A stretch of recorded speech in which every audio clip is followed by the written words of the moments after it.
It's Thursday, April 3rd. I'm Matt Harmon. Welcome to the Yahoo Fantasy Forecast, and it is a hell of a day to talk ball. And join me to do just that is Charles McDonald. Charles, what's going on, buddy? I'm doing good, relatively, compared to Waber's hand at everything. I think I was texting our little family group chat today. I was like, today's a great day to disassociate and just do some things you enjoy. So here we are talking about the draft, something that is coming up in a month. And, it's a good distraction, I think, from, maybe your 401k or just the state of social media, the state of the world. So we're going to have some fun today, hopefully. We're definitely going to have some fun today. Yeah, I'm not pulling up that Fidelity app today. That is for sure. No.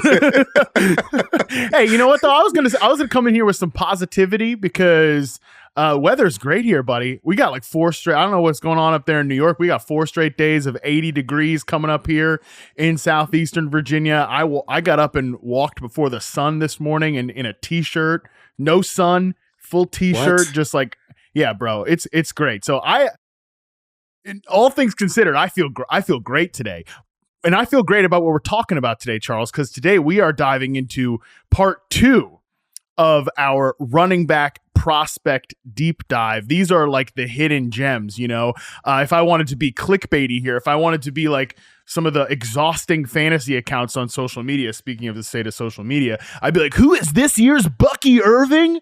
We're going to find out on this episode because that's what this is all about. But before we do that, before we get to our topic of the day, I just want to talk about a big piece of, and I'm being facetious when I say big piece of breaking news that occurred, like within the last couple of hours here before we tape this show, Charles. The Patriots have traded Joe Milton to the Dallas Cowboys. We got a little pick swap on day 3, a 7th rounder going to Dallas in exchange for a 5th rounder. Charles, I got to get this off my chest. I have been like, because producer Colin, people know he's a Cowboys fan. So he, of course, immediately messages me, Joe Milton, rocket emoji, fire emoji, all this stuff. And I just immediately go into hater mode. You and I have joked about this with the prospects that there's a hater for everybody. I don't hate Joe Milton. I think Joe Milton's whatever. I'm not a Joe Milton hater, but I am a Joe Milton intrigue hater, and I have not got this out publicly. So I just immediately start slamming Colin with all these negative thoughts about this because it has been blowing my mind, man, that like the entire offseason, anytime you tweet about, hey, this team needs a quarterback or this wide receiver, if only they could find him a quarterback, you are guaranteed to get like 3 Joe Milton gifs in your replies. And if you go searching through the replies to some of these insider tweets, even from I'm heavily quotes reputable outlets, putting like Joe Milton to CeeDee Lamb, gifts or whatever. I mean, what is the deal with the Joe Milton thing? Like he had one good game in week 18 and all of a sudden like he's going to save some franchise. He's the backup quarterback now for the Cowboys. Yeah, I don't know what we're doing here. I think even saying like good on the week 18 performance, it's like he had some moments where it's like, hit some throws. There's a freak athlete out here, but that's not like. But I actually like starting here because it's kind of a good spot to get into draft talk because it's all just hope. I say this as someone who watched Joe Milton when he was a quarterback at Michigan, and I was like, yo, grab some gloves. Like this is crazy. Like you can't play. And then he goes to Tennessee after Hendon Hooker gets drafted to the NFL. And he's basically one of the very few quarterbacks in the Bryles system, that tree of offenses that couldn't put up any numbers at all because he was so inaccurate. I think I saw someone saying that this was a good trade because now Joe Milton, now Drake May doesn't have to watch over his shoulder while they develop another young quarterback. I've seen this. Yes, I've seen this as well. What are you talking about? Have you seen this guy play? But 4.3 or 4.4 rocket arm. People don't like Dak for whatever reason, so we're going to get excited, even though this is functionally the same thing as the Trey Lance trade they just made last year or the year before. Right. Honestly, this is all about the Cowboys' need and desire to have like an intriguing backup so that the people who, I think I even said this at some point on the prospect, maybe it was on this show about like the prospects with the quarterbacks, like, oh yeah, the Cowboys can take this guy so that the percentage of the fan base that secretly hates Dak Prescott has like an intriguing backup to root against or to root for, you know? I mean, like, it's just again, what are stepping on May's toes? What are you talking about? Yeah, if you're watching this on YouTube now, you can see one of the tweets that we've thrown up here about just like, again, don't go scrolling through the replies to Joe Milton, the trade posts and stuff like that. And you know, I've even seen people that are like, I don't really get what the Patriots are doing here. This is the like Joe Milton's value is only ever going to go up. This is a cheap backup quarterback. You know what the worst thing you can do as a backup quarterback? Play a lot. Like Joe Milton could go out and have a 3 interception game in his next game, and then his value goes from a 5th and 7th round pick swap to 0.0. So I don't know. It's just the amount of oxygen. And I know, look, we're sitting here giving it oxygen on a freaking podcast in April when we've got prospects to break down. So I am a hypocrite as much as anything, but this is my podcast. I can do whatever I want. Right. Like it's the amount of oxygen that this has gotten, the Joe Milton intrigue up until now, to even to today, is like blowing my mind. And it's just a reminder that like the most popular person in the building is the backup quarterback until they got to play a lot. Okay. Like that's the reality of the situation. And, you know, Joe Milton apparently requested a trade so that he could go compete for what? Like, yeah, you ain't competing for nothing here, bro. That ink is still fresh on the Dak contract. But I do think it's interesting. It's like the economy of a 5th round pick. It seems like it can get you just about anything. He can get you a veteran starter, maybe a star-ish wide receiver who can come in and stabilize your offense, or it can get you this, or maybe it can get you a running back on day 2 or day 3 of the draft. Perfect. Let's use that as a way to. I got a lot of feelings on this, but like we got to move on from this. This is a bizarre situation. Let's move to. And again, I apologize for being a hater. Last thing on this, I'm being like a hater adjacent on this, Charles, and I've derided like everybody's got haters, so I do apologize for that. But regardless, I stand on what I said. Let's transition to these second tier of running backs, part 2 of our running back prospect preview. This, again, is a great running back class. If you missed last week's episode somehow, go back and listen to us talking about Ashton Genty, the Ohio State guys, a lot of players we broke down, kind of the bigger names in last week's episode. But today we're focusing on the rest, the best of the rest. And I don't even want to necessarily frame it in that way because there's a lot of really good prospects here in this group, starting with Cam Skattebo of Arizona State. Charles, he's like one of the most famous college football players coming out this year. Like people who don't even follow college football are aware of who he is. So, I mean, I don't know why you're laughing over there. He's second in the FBS behind Ashton Genty in rushing yards. He was a hyper productive player. He caught over 40 passes, over 13 yards per reception. But Charles, how will his game translate to the NFL? I don't know, honestly. I think we're firmly into like committee back territory, obviously, once we're talking about these guys. I don't know if I see Skattebo as like a leadoff back. The reason I was laughing is because like he's just one of those college football players that people fall in love with. I mean, especially when you see, especially when you get down to that playoff game that they had against Texas. And it was like just straight out of like a Disney movie, basically, how this guy was just gutting it out and trying to stay up and like literally like falling over in the sidelines, coming back in the game and making tough runs. It's like it almost fallen into meme territory with him, but I do think he's a quality back. You know, sometimes I think he gets in his own way because I don't think his vision's always great, but it does let him show off some of the other skills he has, which is like he's just really hard to tackle at times. And I think sometimes he makes it a little bit harder for himself, but there's always going to be room for guys who are going to do kind of like the dirty work, you know, get in between tackles, try to break tackles, and really just be a kind of a stabilizing presence for an offense. I get concerned with him because I don't know if he has like the athletic traits you're looking for when you see like this level of production. I think when you look back at like his college recruiting, he was I'm pretty sure he was a 0-star prospect at first. I think he went to like Western Michigan before transferring to Arizona State. Sacramento so this is the guy, State. I think it was Sacramento State. Yeah. Excuse me. So this is a guy who didn't have like a whole bunch of pedigree. I think you can see that with the traits, but still a quality running back that I think is probably closer to, if you have like a lightning, Thunder and Lightning duo that we've seen in the league, he's probably closer to like a Thunder back.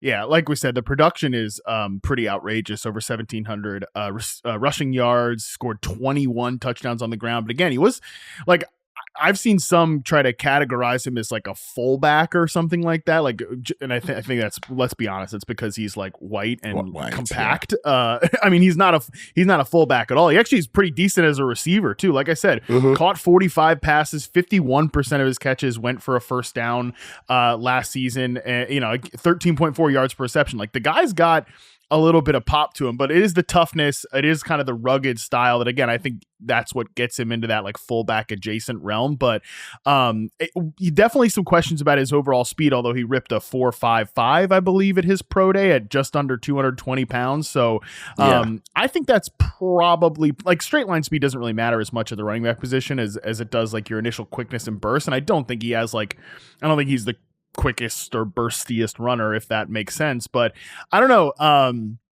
Probably could use some more nuance in his rushing style to me, Charles, but I will say if like we're looking for a high end comparison for him, I do think there's a little bit of James Conner to his game. Just bigger back, but tough, like rugged style, who's also useful in the passing game. Like, again, I think that is a high end comparison for him. But like stylistically, that's who he reminded me of.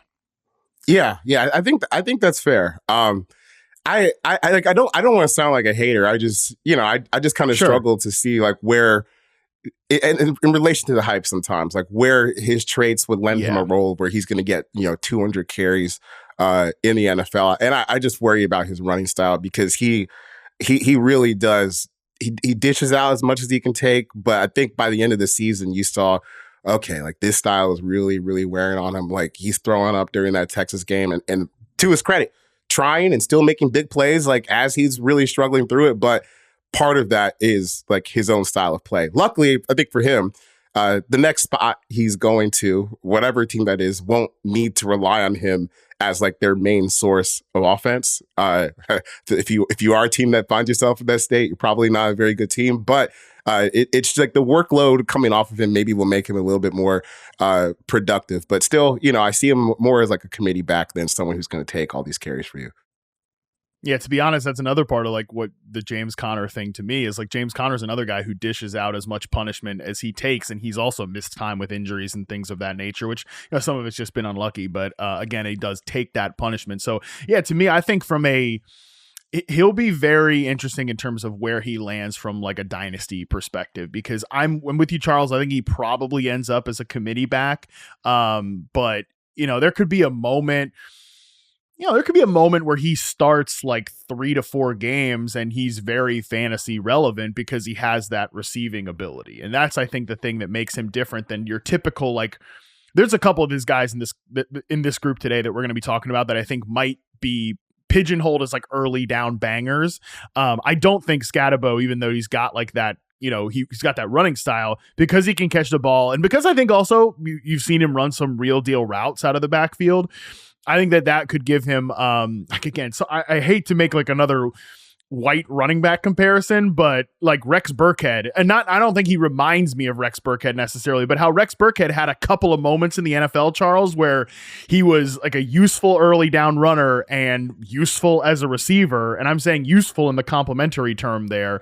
Like that could be maybe the future for Cam Skattebo. So if he goes to the right spot, obviously, again, like if there's an empty depth chart, I don't actually think he's a good system fit for Pittsburgh, but like if he was in Pittsburgh with like a not super established starter in Jaylen Warren, I could see him ending up like getting a lot more touches than we think by the end of the season. Yeah. I think he's someone's gonna be really landing spot dependent. I don't know, like I don't know if I see him as like someone who's going to be generating a whole bunch of their own yardage in the NFL, just because it's really hard to just live as a gutted out, break the tackles running back unless you're like top of the line athleticism. But I think if you're a team with a good O-line and has like some good scheme that can kind of get him off into the second level, like, I don't know, maybe San Francisco or some of those zone running teams, that might be a pretty good fit for him. I like it. All right, let's move on to our next guy here, which is RJ Harvey. RJ Harvey, if you've been listening to this podcast, not the first time we've talked about him, because he came up, and RJ Harvey out of UCF, by the way, he came up as Trevor Sikkema's stand on the table prospect. So we've gotten a little bit of a taste of what RJ Harvey is as a player. But what do you see when you watch him play, Charles?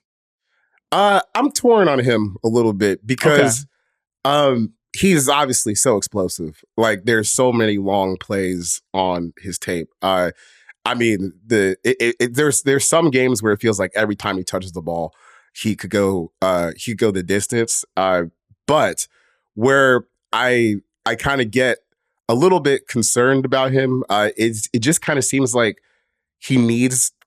The picture needs to be painted for him a little bit. Like, I don't think he's a guy who has super great vision between the tackles. In a way, he kind of reminds me of Jalen Wright from last year, the Tennessee running back, where it's like, you don't always have the greatest vision or the greatest idea on what to do. Like, if you're getting the ball in the B gap and it's a little congested, like, where am I going? But if it's painted for him and, he can see the crease in the line of scrimmage, or if they can get him out in space on the edge and there's a lane for him, man, he could really, really make some big plays and get down the field. I think he's got good hands. Like I said, good speed. He's got the ability to go and make explosive plays once he gets in space. But I do think in the NFL, obviously, that's something that's a little bit harder to come by. So to me, he's more like I don't know, like a satellite back. Is that what we're still calling it? Where you're just like, probably going to catch a handful of passes. Maybe we'll get you some running touches on the edge, but I don't see him as a guy who's going to come in and run between the tackles a whole bunch. But still, like, this is someone that can be useful. Like, I think, before we got going, you were talking about, who could be the next Bucky Irving, and I could definitely see a role for this, like in the way that Tampa Bay used him last year, where you're looking at a lot of screens. You're looking at plays to get him in space, and I think that's where he's the best. But I think there's definitely some limitations to, again, the workload he's going to carry, and also just his own limitations when it comes to consistently reading out, blocking patterns and how guys are moving in the front seven. Yeah, that's it's interesting when we make the Bucky Irving comparison. Now, again, it's sort of associated with this fantasy league winner. Again, you've got some fantasy accounts out there that they tweet about Bucky Irving every day, like he's, our Lord and Savior. I mean, give me a friggin' break. But it's stylistically, again, when we're talking about comparisons, to me, it's always like, this guy reminds me of, not this guy is going to be. And I do see a lot of, like, and I think Trevor might have even brought up Bucky Irving with the comparison with RJ Harvey as well. And I see it, again, from like a stylistic perspective. And you got to remember, too, if we're just thinking about Bucky Irving's season last year, Tampa Bay Buccaneers, awesome, well-designed run game with a great offensive line, an offensive line that played really well as a unit and had individually very talented players, especially at key positions like Tristan Wirfs, Graham Barfield, and those guys. Like, they had that thing really working well from an offensive line perspective. And like you said, they did such a good job getting him into space. But some of like the fantasy whining and complaints about Bucky Irving all year, it's like, oh, why is Rachaad White playing? Like, why do they just not play Bucky Irving every single down?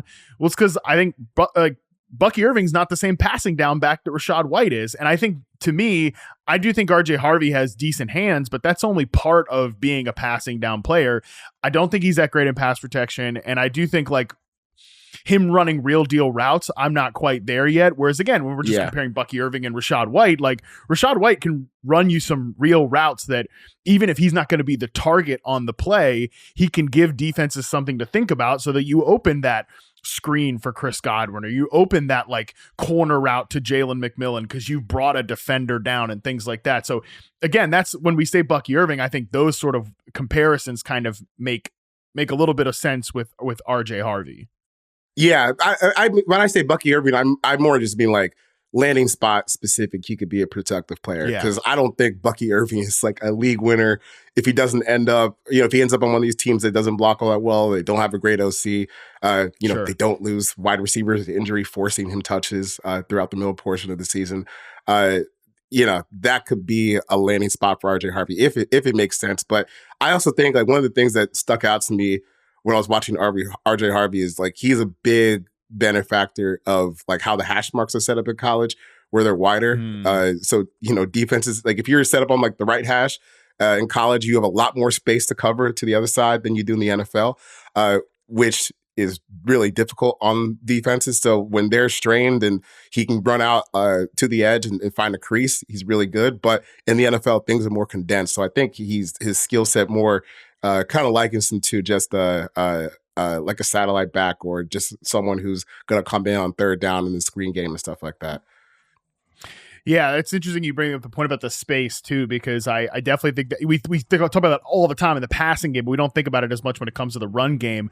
And I think if you are a team that is good at getting your backs into space because you're one of these like power teams, you run some pin pull stuff, obviously like what the Lions do. They do a great job getting Jahmyr Gibbs into space with some of those pulling plays, even though they're like a very zone heavy team. I think that would make sense for a guy like RJ Harvey. Obviously, he's not going to go to the Lions, but even a team I'm thinking about like the Rams that runs so much duo. Like if you can define the lanes for him and just be like, hey, we're going to blow this open. Like you hit this thing. I think he could, once he gets to the second level, he can be a real deal creator and a tackle breaker. Obviously the Rams, that doesn't make sense because they just took a third round running back last year in Blake Corum that they never played over Kyron Williams. So I don't really see how that makes sense for him. But, maybe, we're talking about Bucky Irving. We're talking about Liam Cohen. Obviously, he's the Jacksonville Jaguars head coach. I suspect they're taking a running back at some point. I just don't think that they'll be all that invested in Tank Bigsby or Travis Etienne, and a guy like RJ Harvey goes to Jacksonville, where I do think like he comes in, as a guy they throw screens to because they were very screen heavy last year in Tampa Bay. They do some of that like gap scheme stuff where just you're blowing a lane open for RJ Harvey. It's like, hey, just hit that thing and go. That could be like he's buried behind two backs, but by the end of the season, he's jumped over at least one of those guys. Yeah. I think that's definitely in the range of outcomes for him. I think if Jacksonville, if you can find a way to keep like Tank Bigsby productive, because I think we're at the point where Travis Etienne probably is not going to get like a long-term deal from this team. So you're just looking at spots where maybe you can fill that role with a bunch of other players, which is probably the best way for Jacksonville to go. We just talked about Bucky Irving. We talked about the offensive line. So if they can just keep that moving and Liam Cohen can kind of tap into the same stuff that he had in Tampa Bay last year, this could be a nice fit for them. Guarantee like they can still find another back to take on like the bulk of the tough work for them. Love it. All right, let's take our first break. When we come back, we'll continue to run through some of the second group of running back prospects right after this.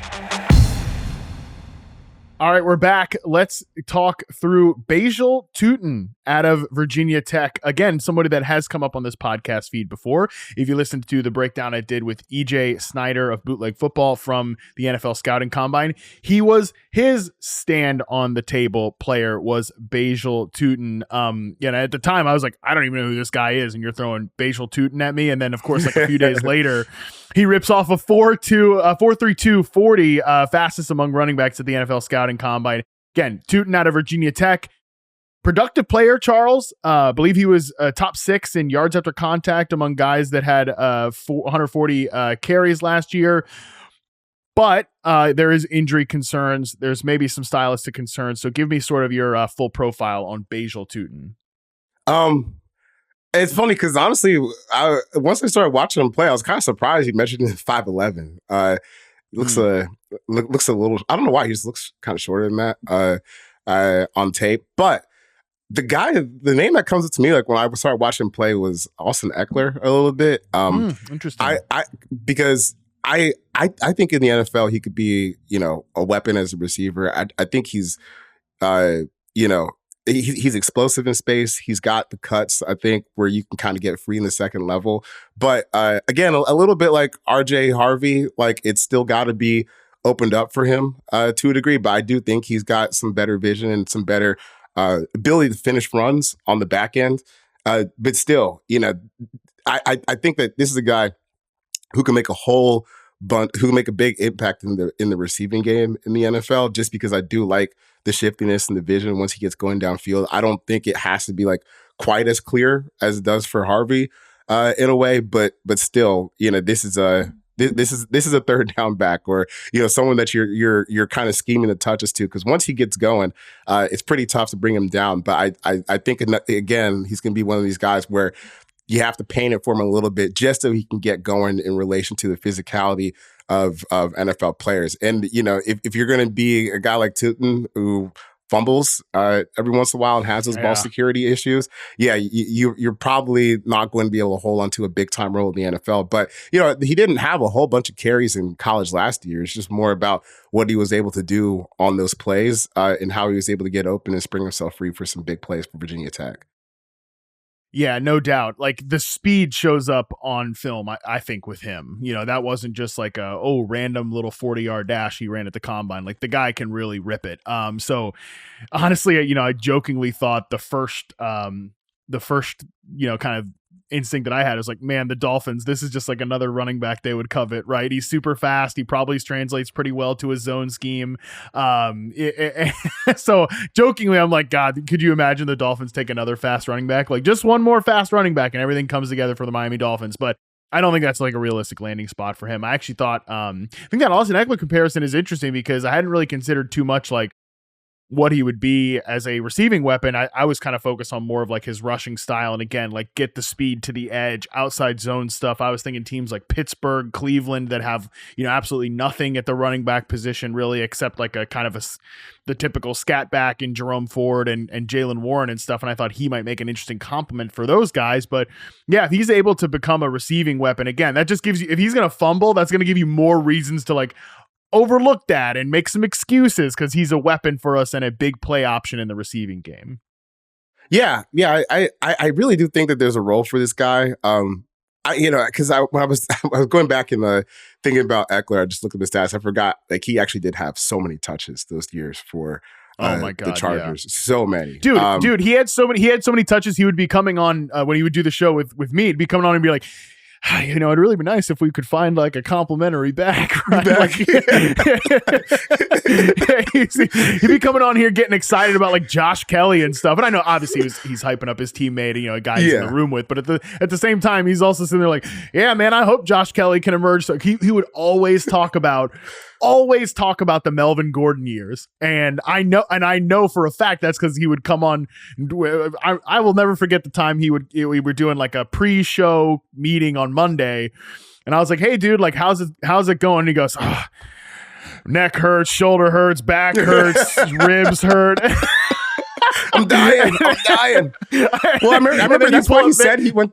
That's why he said when he went to Washington, like, I can't do that 300 touch anymore. I'm tired. Oh yeah, and after that call, you look at the injury report. Austin Ekeler, full participant, fully healthy in practice. Meanwhile, he's got all these things to talk about. I swear, that a big reason why he went to Washington. You're right, is that Brian Robinson was like the exact back that he was coveting all of those years. Which is, hey, maybe not the most explosive dude in the world, but like, yeah, you can give that guy 15 grinder carries. You don't have to put on me anymore. So, I do think Tuten would be, I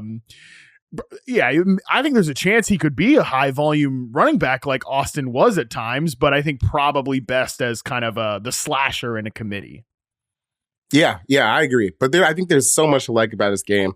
And if he was just a little bit bigger, maybe he didn't have the ball security issues, he'd be going higher. But even where he is right now, it's still a really productive player. And I think an element that a lot of teams are looking for. We've seen what speed can do for teams like the Dolphins over the past couple of years. And I don't think it can ever hurt to have a guy like that in your backfield, even if you have to limit some of the touches for him.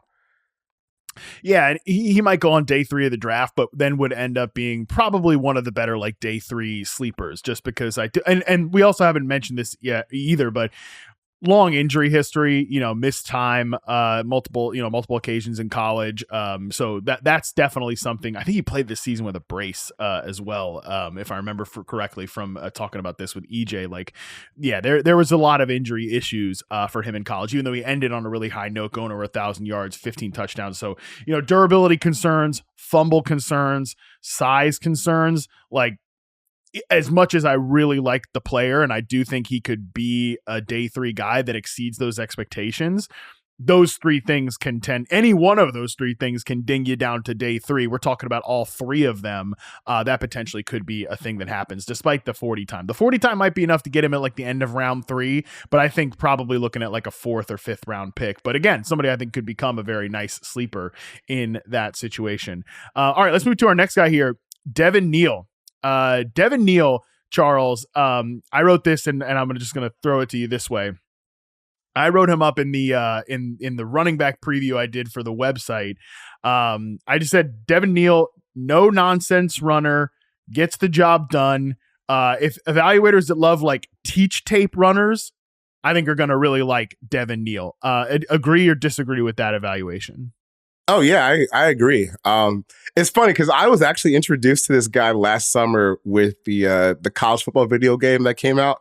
Because you don't want to be one of these people that hops online and plays as like Alabama with Jalen Milroe, or you're throwing bombs to Travis Hunter. You want to have some ethical limitations for yourself. So I used to pick Kansas because I was familiar with Jalen Daniels, the quarterback, and he could run a little bit. But on the game, dude, Devin Neal, man, you could use him like freaking like Reggie Bush. He's like just like the shiftiest guy in the world. He's got like all the agility skills, all the badges that you want. So I honestly wrote him down. I was like, oh my God, like I kind of got to watch this guy because I was using the game honestly to fill me in on guys who were recognizable for the draft. So when I watched these Kansas games, I was expecting to see just some of the most crazy, like the craziest highlights you've ever seen based on like his profile in the game. He doesn't play like that in real life at all. He's not. I can't think of a further comparison that I would have given this guy than Reggie Bush.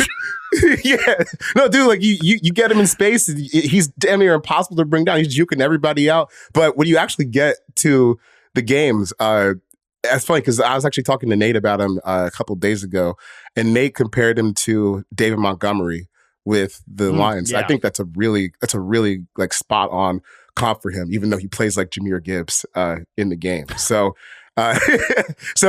he's not the most explosive guy, but just I don't know how to describe it, but just tough, get her done workhorse back. I think the Colorado game, get her done. Like the get her done running back, baby. Larry the Cable Guy. Dude, he had almost 40 touches against Colorado, or maybe he did total, but I know he had like 30, 35 carries in that game as they were just literally just riding him to victory. And I think that his game translates a lot of way where he can be closer to a leadoff back in the NFL because he is going to run between tackles. He's got good vision. He's going to do the dirty work. Not the most explosive guy, but with running backs, we've seen that that's not necessarily the most important thing. It's more about what you can do, set up your blocks, and really just get downhill and try to get 4 to 6 yards whenever you get the ball in early downs. And I think first of all, we probably need to have the get her done running back prospect of the year. I don't know, like every single draft class, we need a get her done running back. No, that's got to be Skattebo this year. I mean, after he literally almost died on the field against Texas. Yeah, I mean, I do want to give it to Devin Neal because, like you just said it, like, but at the same time, that could definitely be the Cam Skattebo award as well. I watched a disturbing amount of blue collar comedy tour, by the way, as somebody that grew up in the South. Look, I was a little bit overexposed to it as someone who also had white friends in the South, Yeah, I was overexposed to it as like a kid / young teenager, and then I hadn't seen it for probably like, I don't know, 10, 15 years, and then I randomly put it on in front of my father-in-law at Thanksgiving, and because of my brother-in-law and I were talking about it, another white guy from the South. My father-in-law, not a white guy and not from the South, and he thought it was hysterical. So the humor translated there. But anyway, it does. That's enough about it translates. That's enough about the blue collar comedy tour, which again is what it is.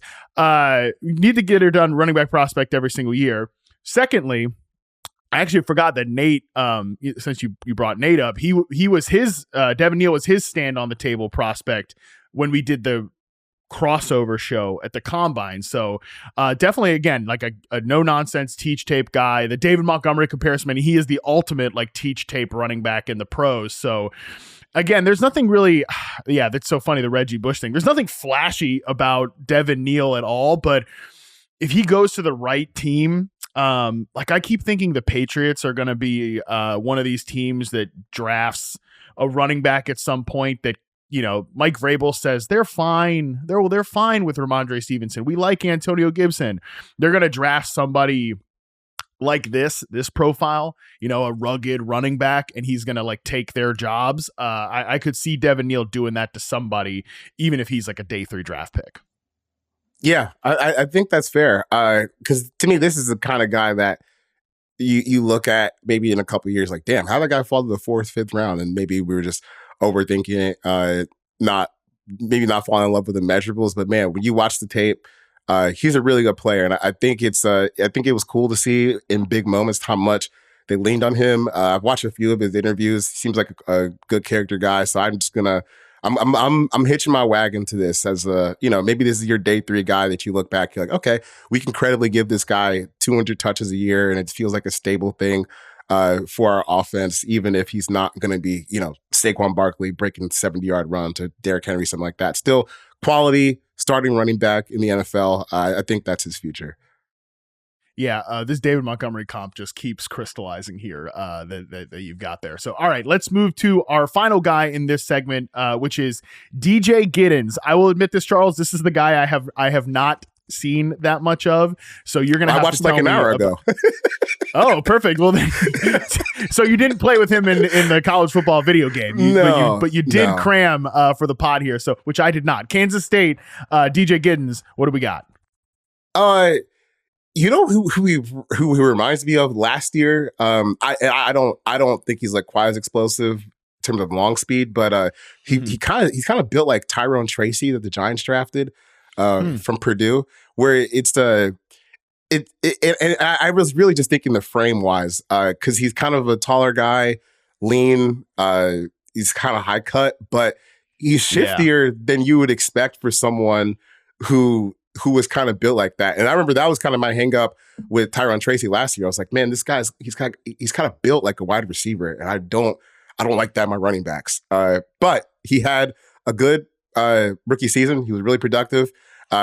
One of the handful of skilled players that the Giants have drafted that will be left without a quarterback or an offensive line this upcoming season. And I kind of see something similar for DJ Giddens. Hopefully he ends up in a better spot, but I think he can be like a quality change of pace back.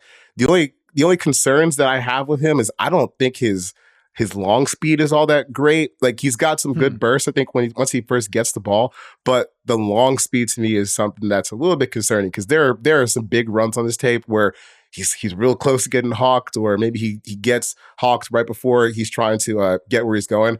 I honestly think if you're watching a YouTube channel, you can see his stats page up here, that 7 touchdowns it kind of tells some of the story, because he can get going. Sure. He can get some big chunks, but I don't think he's always going to be someone that can run away from a defense, which is probably why he's on this portion of the list instead of probably the one we talked about last week. But still, a quality back that can be part of a committee if you're just trying to find like a one-cut slasher. That's where he fits to me. But I still struggle with some of these guys who are built like this. When I look at Tyrone Tracy, I'm like, man, like, I would have put you in the slot if I recruited you in college, but you're a pretty good running back. Well, I think Tyrone Tracy was a receiver. Like he was originally a receiver, which is weird because I thought he was a very fundamentally sound runner. But he was a receiver background guy.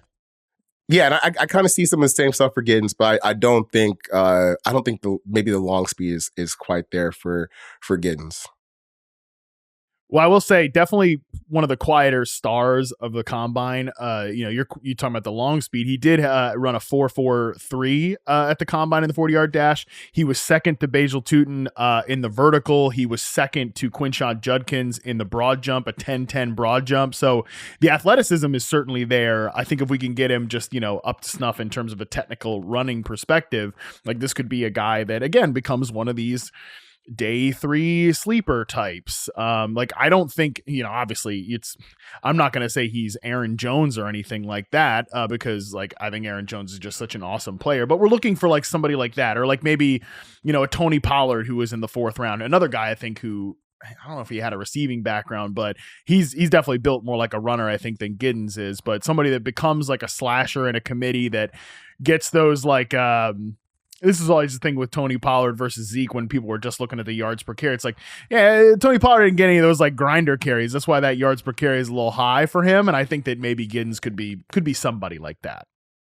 Yeah, he's an open field runner. If you look at people who break down stats by like portion of the field, usually like that area like between the 20s is where I think someone like DJ Giddens thrives. But like you said, you still need someone to actually do the tough work to go get first downs, to do the pass protection stuff, which is why, the Tony Pollard leadoff back thing doesn't quite look the same when Zeke's not there in the same role. All right, let's take our final break. When we come back, we will run through a few deeper sleeper names to know right after this. All right, we're back, Charles. Let's land this plane. Let's bring this thing home with, some deeper names to know for people. I'm going to throw you a list, and you just tell me, maybe a few of the guys. We'll go through a few guys that stand out. We don't have to go deep on all of these players, but I'll throw out Brashard Smith, Ollie Gordon, Trevor Etienne, Travis's younger brother, obviously, if you're familiar, Jaydon Blue of Texas, Kyle Monagai, I don't know, and Damien Martinez out of Miami. Who from this list stands out to you? Damien Martinez, I think, is a fun one. He's a transfer from Oregon State, went to Miami, and basically like their offense was, to me, the Cam Ward and Damien Martinez show. Like he's again, probably not one of these guys that's going to be an RB1, but I do think like if we're on the scale of guys we've talked about today, from like a Devin Neal in terms of like projected workload to some of these other satellite backs, I think he's closer to a Neal. He's a big dude. He's 6 feet 230. He's got the speed. He didn't get like all that many carries at Miami last year, but I don't really think that that's indicative of what he can do in the NFL. I think for Miami, it was just, oh my God, our defense is so bad, and we have the best quarterback in the country. Let's air it out, which almost got them to the CFB.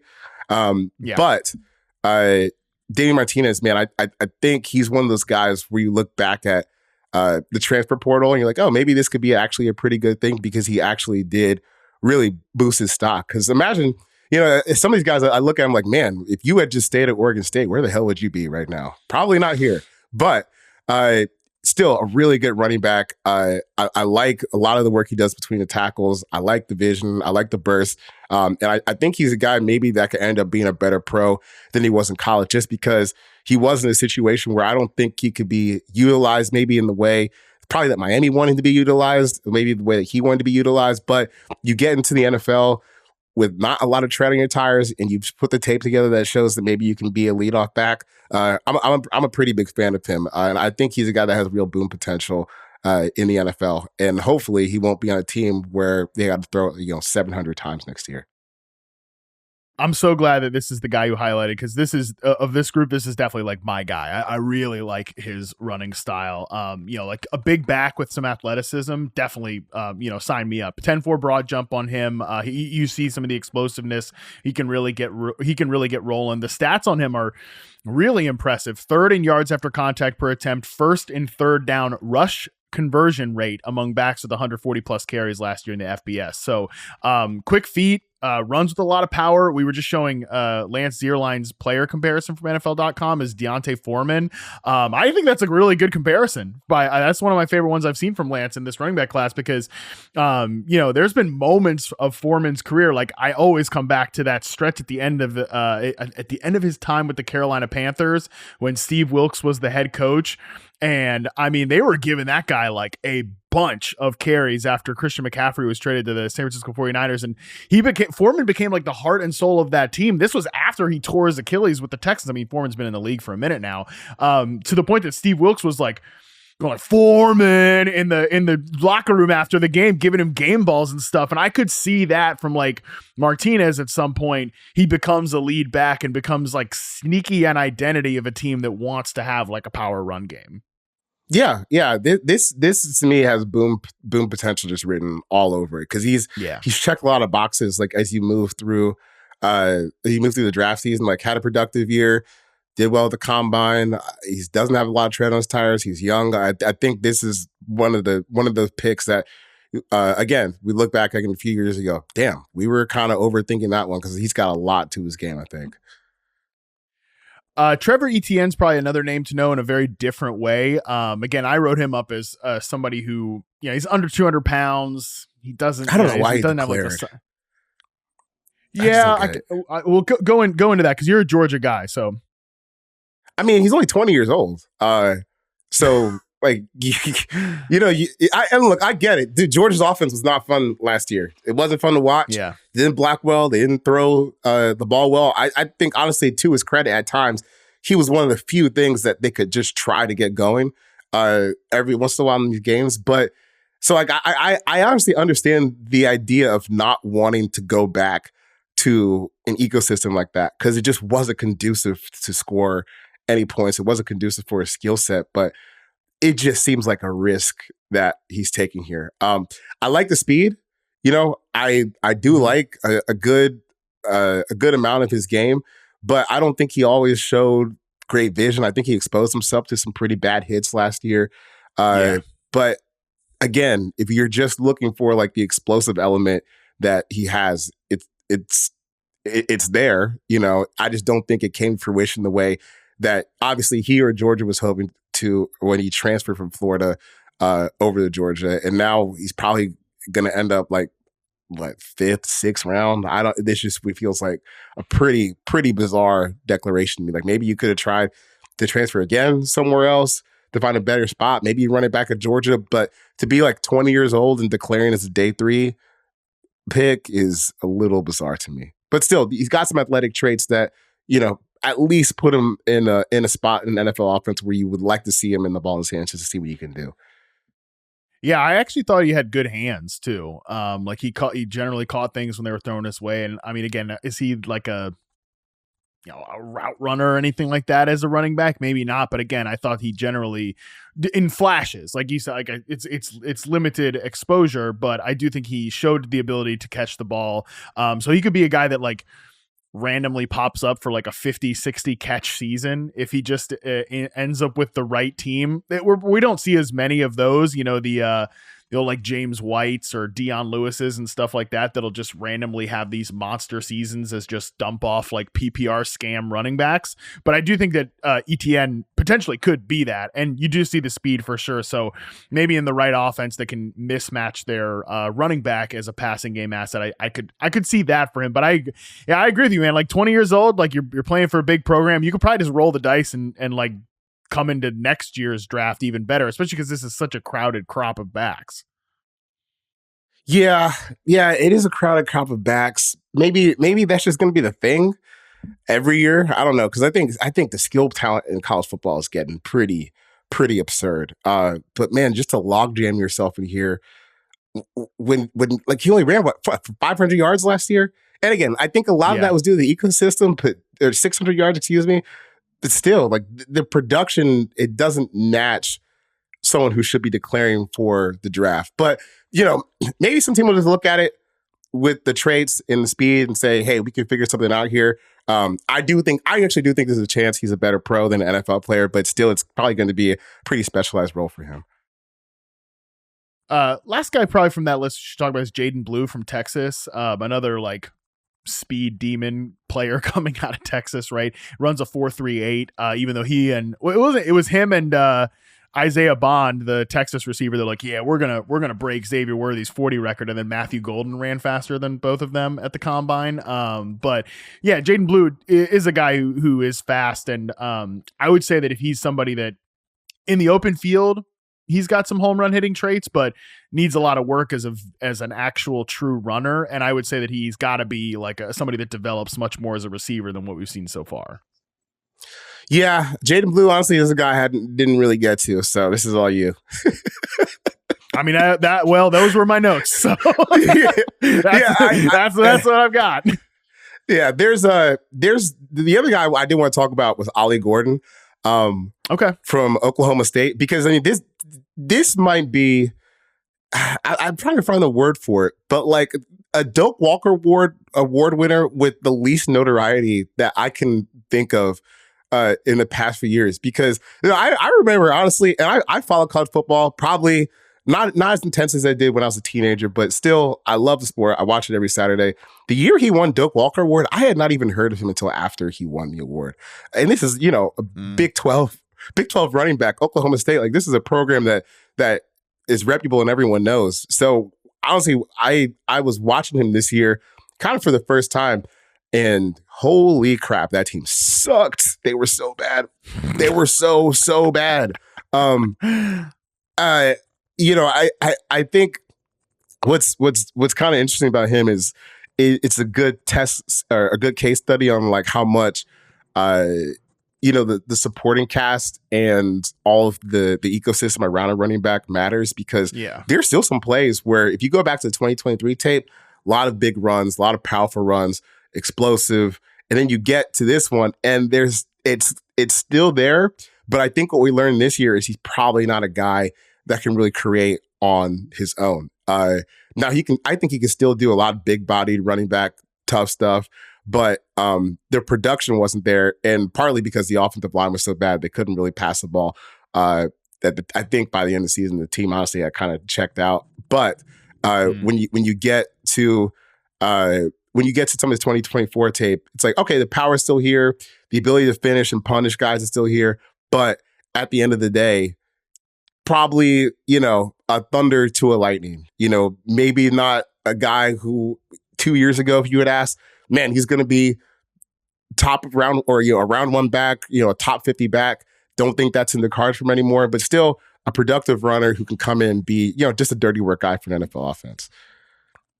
Yeah, that sounds about right. And look, like, I feel like normally you don't want to you don't want to see any prospect have this, but like, I think especially at quarterback and receiver, you got to kind of raise your eyebrows at like a guy who doesn't have his best season in his final season, because you kind of want to see like a general like good with anybody's career, right? You want to go step up. But running back is so sensitive, and obviously, like, we know this from a fantasy perspective, so sensitive to environment, right?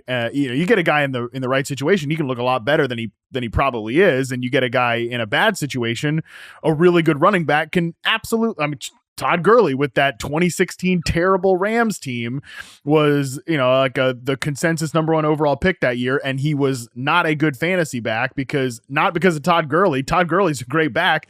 The environment around him was garbage. And, and of course, next season he's with the McVay Rams and it's Todd Gurley's, going crazy again. So running back can just be very sensitive to environment. So I feel like a guy that, maybe peaked in his second to last college season, it's maybe not as big of a deal at the running back position as it might be with some of these other positions. Not that, wide receiver is not sensitive to surroundings and quarterback and environment as well. I just feel like running back, it's a little more easier to excuse it, because, man, if there's one thing I keep coming back to, and we'll talk about obviously receivers next week, Charles, but I keep coming back to this when I'm watching these collegiate receivers.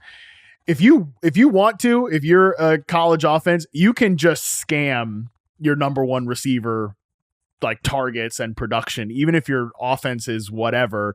There's just, in college football, there's just so many ways to like scam that production that it's a little bit easier than it is in the NFL. That's for sure. Oh yeah, definitely. And honestly, I'm looking back at the Oklahoma State football season. It went worse than I remembered. They started off 3-0. They won against South Dakota State, Arkansas in double overtime. Then they beat Tulsa to start off 3-0, and they did not win another game the rest of the season. And it's funny looking at these scores. You can kind of just see like when the wheels fall off. You got some 22 to 19s, 38 to 35, 30 to 28, and then it gets 42 to 21, 38 to 13, 52-0 Colorado to end the season. And I remember I was at home for the holidays watching that Colorado Oklahoma State game. And dude, they had quit so hard. It's the last game of the season. You're 3-8. All you're trying to do. I've been in this spot before. All you're trying to do is just get to the end of the game healthy. That's not a conducive environment for anyone. So I do think that Ollie Gordon has a better chance to kind of get things going, but I don't think we're going to see like that 2023 version of him where he was just flat out dominant. Yeah, that makes sense. Yeah, no, you're right. If you're trying to preserve your body, you're making business decisions, you're making health decisions. You're not like the whole team was. That's tough. That is tough. That's not a good spot to be in. Any other names to throw out just for people to know before we get out of here, Charles? It's a deep class. Like, I'm sure we're going to miss somebody that's going to become, the Chris Carson of the 2017 class that's a 7th rounder and, has 1,000 yards at some point during his career. Again, I'm sure we'll miss somebody, but any other final names to just throw out to have people on the radar? I think we've covered it just about. I don't think there's anyone here that we've missed over the past 2 weeks. I think we did a pretty good job, not to toot our own horn, but I'm looking through the list and we've got just about everyone here. Okay, actually, you know what? Actually, one guy that I'll throw out, Raheem Sanders from South Carolina. I did watch a couple clips of him. I think he's probably closer to maybe a Thunderback in the committee, but still got some juice to his game. But, I think at this point, we're just like, hey, if you end up in the right spot, you yourself could be a starting running back in the NFL, which is kind of the name of the game on day 3. Yeah, well, again, Charles is saying we did a great job. I'm confident one of these guys we did not talk about is going to have like a cup of coffee in the NFL where they're really crushing it. Like a little moment in time. Kyle Munganai is I think how you say it. If producer Colin can be trusted, we'll see.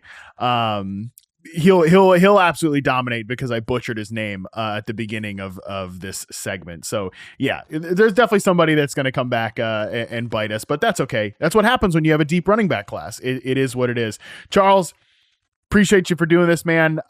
You definitely were carrying some of the heavy lifting on the running back side of it, but I'll definitely be dialed in when we get talking receivers here pretty soon. In the meantime, though, what do you got working on? What do you got coming up? Boy, what are you not working on? Maybe is the better question. Nate, Tyson, and I, we're going through some of the non-fantasy positions on Football 301. Charles Robinson and I are working on the All Juice team. Belated happy birthday to our ace reporter, Charles Robinson. We got big board updates coming next week. We got the draft show at the end of the month. A lot going on. Haven't been sleeping too much. Haven't been sleeping too well, but it's just about the weekend, which means we're gonna F off and turn my laptop off, maybe throw it into the Hudson for the rest of the week. Sounds wonderful. Yeah. We will have some details on the draft show here coming up shortly that people can be really excited about. But yeah, spoiler alert, we are doing a draft show again this year. I will be on it, and so will Charles. It's going to be fantastic. But we'll get to that later. In the meantime, that is going to do it for today's show. Like I said, wide receiver preview. It's coming up. In fact, it is coming up next Thursday with Charles and I. We're going to do a deep dive. We're going to be live on YouTube for that. So 11 a.m. Eastern next Thursday. Subscribe to the Yahoo Sports YouTube channel so that you can watch that because I've got a lot of thoughts and I'm ready to get this out on this receiver class. A lot of interesting players, so make sure you're tuned in for that. In the meantime, though, we are going to be back on your feed with another Mock Draft Monday, and it is a big one. Drum roll, please. It is NFL Network's Daniel Jeremiah joins the show to share his favorite fits, and he's got 2. He just couldn't help himself. He's got 2 stand on the table prospects, so be sure to tune in for that on Monday. In the meantime, that is going to do it. Until then, we are out.